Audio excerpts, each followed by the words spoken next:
ఆదిలాబాద్ పట్టణంలో బుధవారం రాత్రి జిల్లా ఎస్పీ గౌసాలం ఆదేశాల మేరకు సిసిఎస్ పోలీసులు, పట్టణ పోలీసులు సంయుక్తంగా పట్టణంలోని పలు వ్యభిచార గృహాలపై దాడి చేశారు. 3 మహిళలతో పాటు మరో 9 మందిని అదుపులోకి తీసుకుని కేసు నమోదు చేశారు.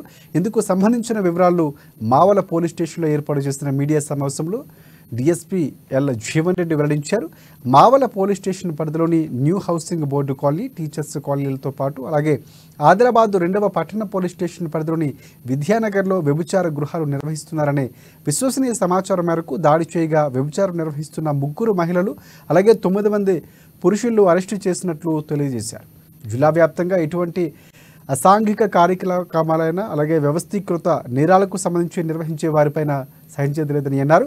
వారిపై కఠిన చర్యలు తప్పవని హెచ్చరించారు. వారి వద్ద నుంచి 7,500 రూపాయల నగదు, 11 సెల్ ఫోన్లు, 4 మోటార్ సైకిళ్లు స్వాధీనం చేసుకున్నట్లు వెల్లడించారు. ఇక మీడియా సమావేశంలో Adilabad rural CI K Phanidhar, Adilabad 2వ పట్టణ CI Ashok, CCS inspector Chandrashekar, Mavala SI Vishnuvardhan, CCS సిబ్బంది తదితరులు పాల్గొన్నారు. మేము వారిని పట్టుకోవడం జరిగింది.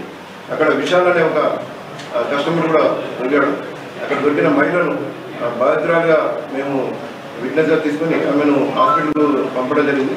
విద్యానగర్ ఆదిలాబాద్ కుటుంబం పరిధిలో విద్యానగర్లో కూడా ఒక ఇంటిలో ఒక మహిళ ఇంటిని వ్యక్తిగతంగా నిర్వహిస్తుందని సమాచారం మేరకు అక్కడ కూడా దాడి చేయగా అక్కడ ఒక మహిళతో పాటు షేక్ సలీం,